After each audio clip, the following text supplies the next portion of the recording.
de la insuficiencia hepática en pediatría.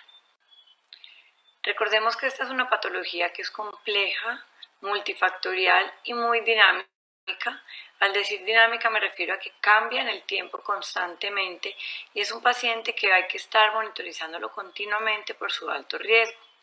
Va a requerir un manejo multidisciplinario y agresivo, siempre ir un paso más adelante del paciente ya que son de alto riesgo de mortalidad.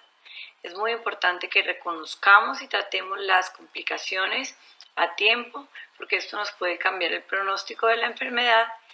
Y también recordemos que en casi la mitad de los pacientes no podemos encontrar cuál es la etiología de la insuficiencia hepática, por lo cual no nos podemos centrar solo en el diagnóstico, sino principalmente en el manejo de la aparición de la insuficiencia hepática y de las complicaciones de este paciente. Tiene una incidencia más o menos de 1 a 6 casos por millón de habitantes por año y desde la aparición del trasplante hepático en la década de los 80, definitivamente se cambió la historia natural de la enfermedad. En cuanto a las indicaciones de trasplante, es el 15% de las indicaciones de trasplante hepático en pediatría. La remisión temprana a un centro con una unidad de trasplante hepático va a cambiar el pronóstico de la enfermedad de estos pacientes. Y esto hay que tenerlo en cuenta, y repito, porque no nos podemos centrar en ver qué es lo que le ocasionó al paciente la insuficiencia hepática, sino que nos tenemos que centrar en el manejo de las complicaciones y en una remisión temprana en el caso que el paciente vaya a requerir un trasplante. La definición que tenemos para el estudio de las enfermedades hepáticas en pediatría es una aparición de una injuria hepática severa en un paciente previamente sano sin historia de una enfermedad hepática grave, con una evidencia bioquímica o clínica de disfunción hepática que se manifiesta por si hay un INR mayor de 2 sin encefalopatía o un INR mayor de 1.5 con encefalopatía, pero que no responda a vitamina K. En cuanto a la etiología, infecciosa en el 6% de los casos, metabólicas en el 10% de los casos, medicamentosa o tóxica casi en el 15% de los casos, y de estos el 15% es por acetaminofén, autoinmune en el 6% de los casos, una normalidad en la perfusión en el 10% de los casos y, insisto, casi en la mitad de los casos es indeterminada. No logro esclarecer la etiología. Si lo dividimos por edades, vemos que en los niños menores de 1 año la etiología infecciosa es muy importante, y entre estas las hepatitis por virus como el citomegalovirus, el Epstein-Barr, la varicela, el ecovirus y el herpes 6 cobran una importancia en la etiología. En cuanto a la intoxicación o medicamentosa, el acetaminofén hace parte del medicamento más importante en este grupo de edad. En cuanto a las enfermedades metabólicas, tenemos la galactosemia, la tirosinemia, la fructosemia, las enfermedades mitocondriales, los trastornos del ciclo de la urea, la enfermedad de Niemann-Pick, entre otras. En cuanto a autoinmunidad, tenemos la hepatitis autoinmune, la linfohistiocytosis hemofagocítica y el GALT, o la enfermedad aloinmune materna, que antes se conocía hemocromatosis neonatal, y otras etiologías, las malformaciones o la isquemia. En los niños mayores de 1 año, los virus siguen siendo importantes, la sepsis también es otra de las etiologías. En cuanto a los medicamentos, el acetaminofén sigue siendo importante, pero aparecen otros como las AINES, las sulfas, la isoniazida, los macrólidos, las aminopenicilinas, ciertos antirretrovirales, ciertos medicamentos que las madres usan, como estos medicamentos naturistas que tienen amantita faloides o ginseng, que pueden ser tóxicos en los niños. En cuanto a la metabólica, la enfermedad de Wilson cobra importancia, sobre todo después de los 5 años. Entonces, un niño de 10 años con una falla hepática fulminante sin etiología, siempre descartar enfermedad de Wilson, alteración del ciclo de la urea y otras enfermedades mitocondriales. En cuanto a autoinmune, la hepatitis autoinmune sigue siendo importante y el síndrome de activación macrofágica. En cuanto a otras etiologías, tenemos las enfermedades infiltrativas como la leucemia o el linfoma hepatoesplénico, y la preeclampsia o la anemia autoinmune asociada a aplasia medular. Recordemos que el hígado es como el filtro del cuerpo.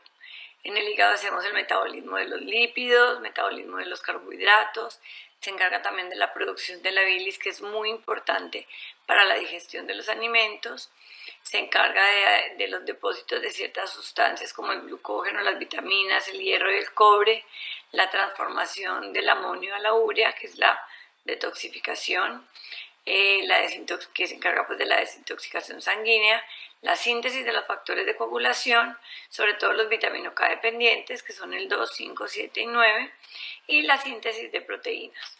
Entonces, hacer el hígado como el filtro del cuerpo, si tenemos una insuficiencia hepática, pues todos estos mecanismos que estamos viendo, el metabolismo de los lípidos, de los carbohidratos, de las proteínas, esta desintoxicación va a estar alterada y va a ser la causante de las manifestaciones clínicas. ¿Qué ocurre en la insuficiencia hepática? Hay una inflamación y una necrosis aguda de los hepatocitos, donde hay una liberación de citoquinas proinflamatorias y óxido nítrico, con alteración en la síntesis proteica, con coagulopatía, hipoalbuminemia, disfunción inmune. Esto lleva a acumulación de endotoxinas e hipoperfusión, que va a producir una injuria de otros órganos, como la falla renal y compromiso neurológico secundario, que se encarga de las manifestaciones clínicas. Finalmente se ocurre una disfunción multiorgánica. Entonces, en cuanto a las manifestaciones clínicas que vamos a encontrar, cuando hay una alteración del metabolismo de los carbohidratos, lípidos y proteínas, pues vamos a encontrar que hay hipoglicemia, que hay hipoalbuminemia, puede haber alteración en la coagulación y una disfunción inmune que predispone a la sobreinfección bacteriana. En cuanto a la alteración del aclaramiento de toxinas y productos finales del metabolismo, pues entonces va a ver que hay ictericia, hiperamonemia, acidosis láctica, encefalopatía e injuria renal. El desbalance entre el síndrome de respuesta inflamatoria y la respuesta antiinflamatoria sistémica va a producir que haya liberación de citoquinas, disminuyen las resistencias vasculares, hay menor volumen circulante con aumento de líquido en el tercer espacio, y esto va a hacer que aparezca la citis y que haya una hipoperfusión de los órganos porque hay una disminución del volumen efectivo. Finalmente, una disregulación inmune que, como les dije, favorece la aparición de sobreinfección bacteriana que va a empeorar todo el cuadro clínico. Aquí vemos más o menos cómo es la fisiopatología. Vemos que hay una injuria que va a llegar a inflamación local, a sobreinfección bacteriana, a liberación de metabolitos tóxicos que produce alteración en el sistema nervioso central, alteraciones metabólicas y alteraciones también a nivel de la médula. Recordemos que el hígado es el único órgano que tiene capacidad de regeneración. Por eso es que estar encima de estos niños con insuficiencia hepática y, como les dije al principio, es algo muy dinámico porque en muchos de los casos, hasta en el 30% de los casos, hay una mejoría por la capacidad de regeneración del hígado. ¿Cómo hacemos la valoración clínica de estos niños? Una historia clínica completa que nos explique bien cómo fue el inicio de los síntomas, si hubo fiebre, vómito, diarrea, que nos haga pensar en un compromiso infeccioso como la hepatitis A, cuándo hay compromiso del estado mental, cuándo inició la ictericia, si hubo historia de viaje, exposición a medicamentos, a otras toxinas, si el niño tenía o no una hepatopatía previa, porque ya se nos saldría del contexto de una insuficiencia hepática aguda y ya sería una insuficiencia hepática aguda sobre una hepatopatía crónica que se comporta diferente. Y es muy importante el estado nutricional del paciente, porque como en muchas patologías, recordemos que el estado nutricional es muy importante y es factor predictor de recuperación. En cuanto a los signos de hepatopatía crónica, a ver si el niño ya tenía eritema palmar, dedos en palillo de tambor, que nos esté hablando de un síndrome hepatopulmonar, la aparición de telangiectasias, ascitis, circulación colateral, y todos estos signos nos hacen pensar que ya había un compromiso hepático preexistente. En cuanto a los paraclínicos, inicialmente los paraclínicos deben ser muy generales y después ya ir encaminados a la sospecha, a la etiología que yo esté sospechando. Entonces, la función hepática completa, que son las transaminasas, con fosfatasa alcalina, bilirrubinas y la gamma GT. Recordemos la importancia de la gamma GT, que nos va a ayudar a ver cuando hay patrones obstructivos. Los tiempos de coagulación como el TPNR y el fibrinógeno, el estado ácido-base del paciente, el amonio, el lactato y la glicemia, la función renal, un hemograma y siempre descartar el compromiso infeccioso. Ya los estudios específicos según la etiología que nos haga sospechar una hepatopatía viral, una hepatopatía autoinmune, la enfermedad de Wilson o alguna alteración metabólica, entonces ya según lo que yo sospeche, encamino cómo hago los paraclínicos. ¿Qué imágenes pedir? Inicialmente una ecografía es muy observador dependiente, pero nos va a ayudar a ver más o menos cómo está la inflamación, el grado de hepatomegalia, cómo está el flujo sanguíneo portal. Y la biopsia tiene una indicación muy limitada en falla hepática fulminante. ¿Por qué? Porque voy a tener alteración de la coagulación, que esto me va a limitar la capacidad de hacer la biopsia, por decirlo así, por el riesgo de sangrado y de complicaciones. Además, me va a mostrar una necrosis masiva que ya lo sé por las manifestaciones clínicas y que no me va a ayudar a encontrar la etiología. Con lo cual, la biopsia en una insuficiencia hepática aguda no va a tener una ayuda para esclarecer la etiología de los pacientes. En cuanto al manejo, vamos a coger los pilares fundamentales, entonces siempre ver el tratamiento depende de la etiología. Si yo tengo la etiología, pues voy a ir a encaminarme a eso. Un monitoreo continuo, generalmente en la unidad de cuidado intensivo. Identificar y tratar las complicaciones. Miren que he sido muy enfática durante toda la charla que más que centrarme en qué es lo que me llevó al paciente a la falla hepática, debo centrarme en identificar y tratar las complicaciones de la falla hepática para sostener al paciente y que esté en las mejores condiciones posibles en caso de requerir un trasplante hepático y remitirlo a tiempo a un centro que tenga unidad de trasplante hepático. En más del 30% de los casos, como lo he dicho reiterativamente en la charla, no identifico la causa y el buscar la etiología lo que va a hacer es retrasarme el manejo. Entonces no debo encasillarme en retrasar el manejo, sino en tratar de identificar las complicaciones, manejarlas y remitir el paciente a tiempo, y eso es lo que va a hacer que mejore la sobrevida de ese paciente. El manejo debe ser en una unidad de cuidado intensivo. Debo asegurar un acceso vascular central, debo asegurar la vía aérea y estar vigilantes en el estado neurológico de estos pacientes. Muchas veces se requiere una intubación para asegurar la vía aérea de forma temprana. Mantener un flujo metabólico adecuado entre 6 y 8 miligramos por kilo minuto con líquidos dextrosados. A veces se requiere un flujo metabólico más elevado para mantener la normoglicemia, por eso es tan importante el acceso vascular central. En caso de ser necesario, se deben usar medicamentos vasoactivos, son muy utilizados por la fisiopatología de esta enfermedad, medicamentos como la vasopresina, que nos mantiene un flujo esplácnico renal para disminuir el riesgo de síndrome hepatorrenal. Según la coagulopatía, debo mantener una sonda nasogástrica para iniciar una nutrición enteral temprana y una sonda vesical para monitorizar todos esos, para cuantificar la diuresis, porque estos pacientes, como les dije en la fisiopatología, tienen un líquido aumentado en un tercer espacio y necesito ver cómo es bien el balance hidroelectrolítico de estos pacientes y hacer unos paraclínicos continuos según la clínica del paciente, entre 6 y 8 a 12 horas, con unos electrolitos, una función renal, la coagulación y el estado ácido-base. En cuanto al manejo de las complicaciones, entonces, manejar la hiper o hiporglicemia. Es muy importante mantener la normoglicemia, glucometrías entre 60 y 100 miligramos por decilitro. Puedo incluso necesitar flujos metabólicos elevados, como ya les dije, hasta 15 miligramos por kilo minuto de dextrosa, y a veces cuando el paciente está con una sobreinfección agregada Incluso hay hiperglicemias y puede ser necesario utilizar la insulina para mantener un estado de normoglicemia en estos pacientes. La hiper o hiponatremia debe mantener un aporte de sodio entre 2 a 3 mil equivalentes por kilo por día. Debo tratar la hiponatremia, que como vemos es dilucional por el aumento del líquido en un tercer espacio, pero debo tratarla si tengo un sodio menor de 120 miliequivalentes por litro. Y la hipernatremia puede mejorar la presión intracraneana y se tolera una hipernatremia permisiva entre 140 y 155 miliequivalentes por litro.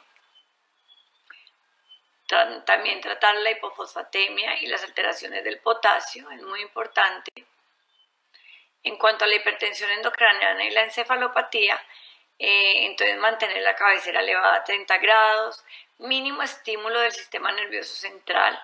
Entonces muchas veces es bueno tener al paciente bajo sedación y para eso mantenerle la vía aérea, entonces lo debo tener intubado.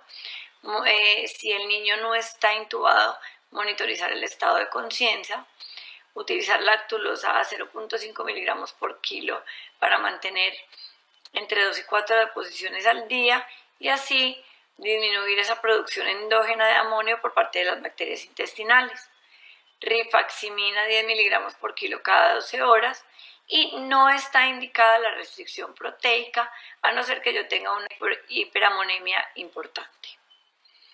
En cuanto más a la hipertensión endocraniana, la ventilación también está permitida una hipercapnia permisiva con una PCO2 entre 25 y 28 milímetros de mercurio, pero eso se utiliza transitoriamente porque a corto plazo me va a producir una vasoconstricción cerebral.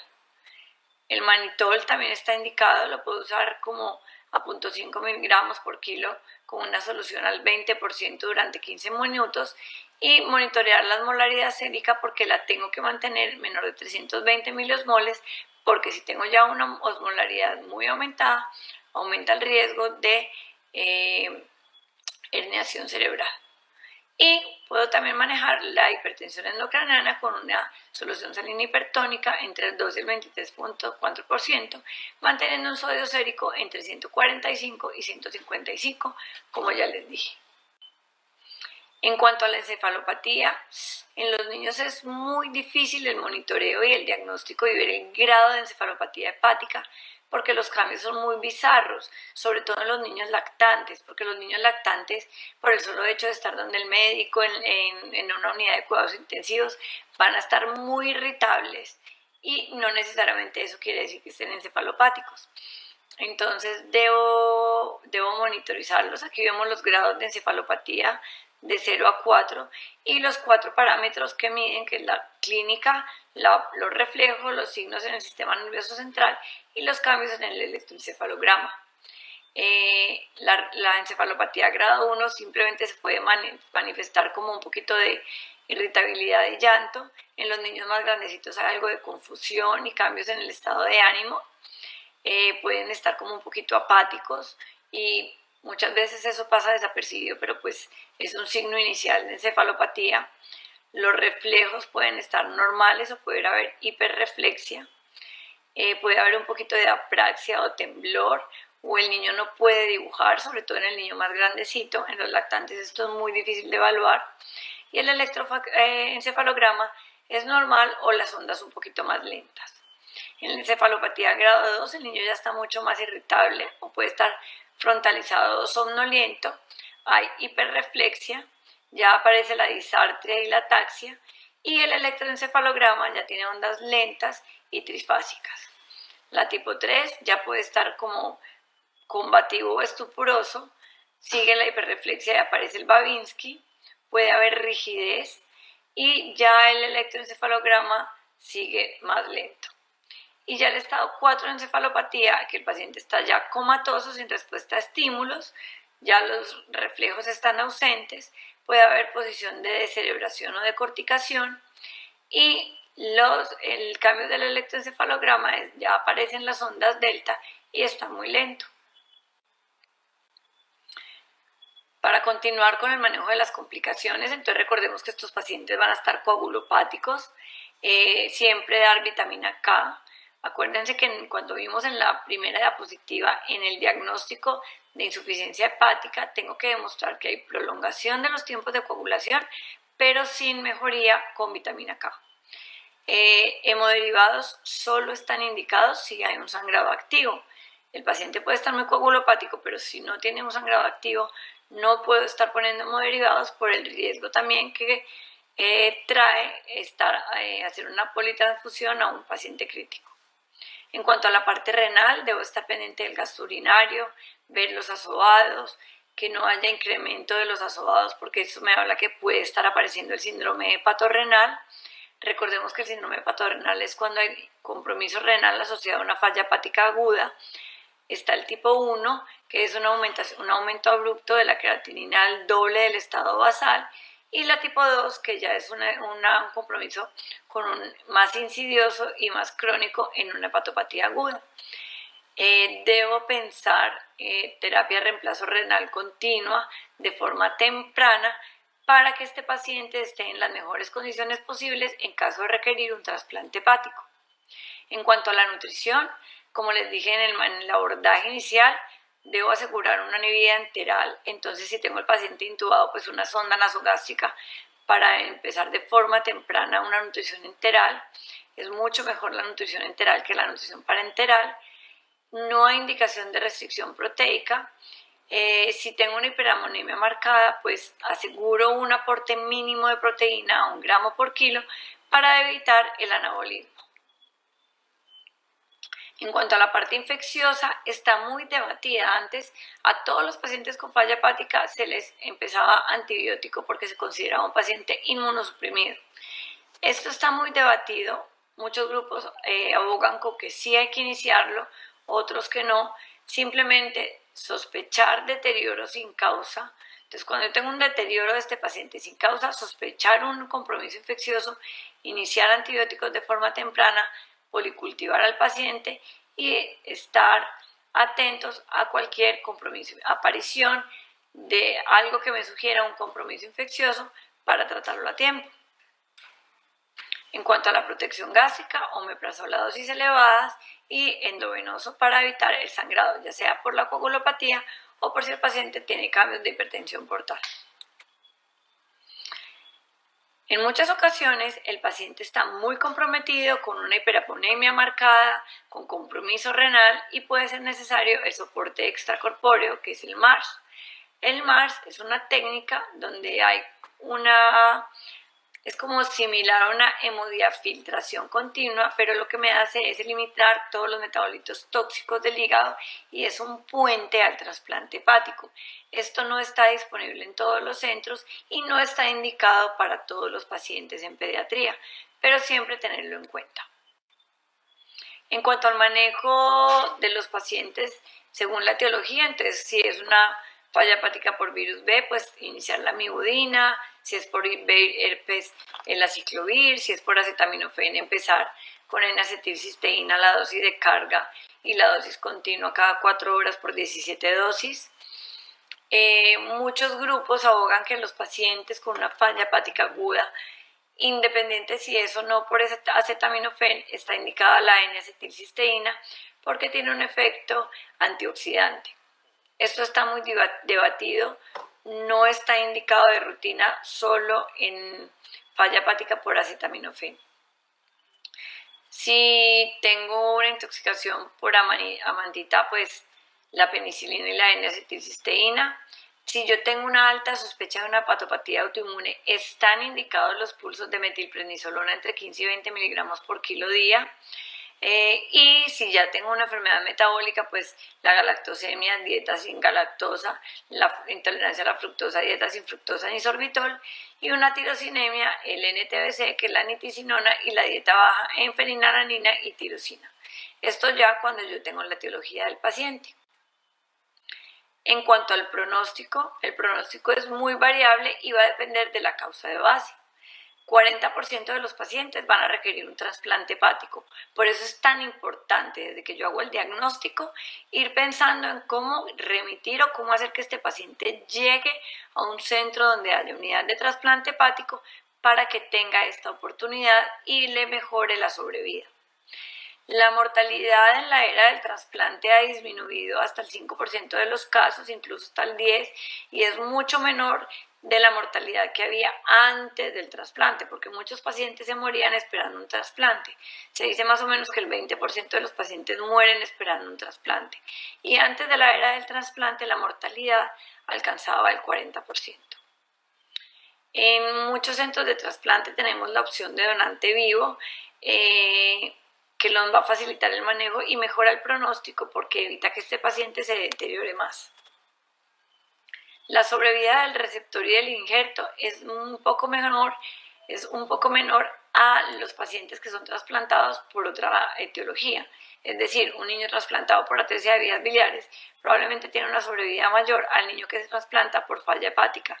¿Y esto por qué? Porque los pacientes que llegan en falla hepática pues ya tienen un compromiso importante y multisistémico. Los pacientes que sobreviven al trasplante hepático o con hígado nativo se han visto que pueden tener ciertas alteraciones neurocognitivas, sobre todo en la parte motora y en la atención. Y esto es importante tenerlo en cuenta para explicarle a los padres porque probablemente va a haber consecuencias neurológicas. Para ir terminando, quería mostrarles este trabajo que fue publicado en el 2006, pero desde entonces no hay un estudio poblacional de insuficiencia hepática aguda en pediatría con un volumen tan grande de pacientes. Este es un estudio multicéntrico donde ven el comportamiento de 348 niños con falla hepática fulminante y cogen niños entre 1999 y el 2004, 348 de niños menores de 18 años. Vemos la etiología, es más o menos lo que les dije al principio, 10 a 15% por acetaminofén, 10% metabólica, autoinmune 6%, infecciosa 6% y casi en la mitad de los casos indeterminada. Y cuando el niño es menor de 3 años, todavía un porcentaje más alto, no logro aclarar la etiología. Pero se dieron cuenta que los pacientes sin encefalopatía tienen mayor recuperación que los pacientes con encefalopatía al diagnóstico, con una P estadísticamente significativa. Y esto es muy importante porque debo tener en cuenta que el paciente que debute con falla hepática y encefalopatía es un paciente que probablemente va a requerir un trasplante hepático más temprano y no se va a recuperar, entonces tengo que tenerlo como un signo de alarma. Y vieron también que el INR mayor de 2.55 y una bilirrubina mayor de 5 y la encefalopatía fueron factores de riesgo para muerte o necesidad de trasplante hepático. En cuanto al trasplante hepático, desde la década de los 80 aparece el trasplante hepático a nivel mundial. El primer trasplante hepático lo hizo el doctor Starzl en Pittsburgh a un niño de 8 años por atresia de vías biliares. Sobrevivió 24 horas porque en ese momento no había inmunosupresión y muchas otras cosas, pero a partir de la década de los 80 cambia la historia natural de muchas hepatopatías crónicas terminales, donde se les ofrece un pronóstico a estos pacientes y el trasplante es ya una opción de manejo en muchas patologías, cambiando la historia natural de muchas enfermedades. Entonces el trasplante hepático en insuficiencia hepática aguda tiene un papel muy importante y va a mejorar mucho la sobrevida.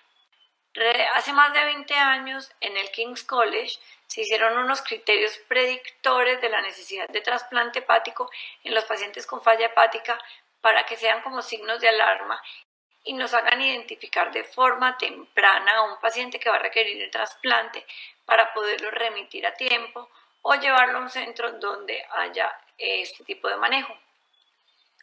En cuanto a una falla hepática que no sea por acetaminofén, un INR mayor de 6.5 o 3 de los siguientes criterios hacen pensar que este paciente va a necesitar un trasplante hepático y debo actuar pronto y remitirlo a tiempo.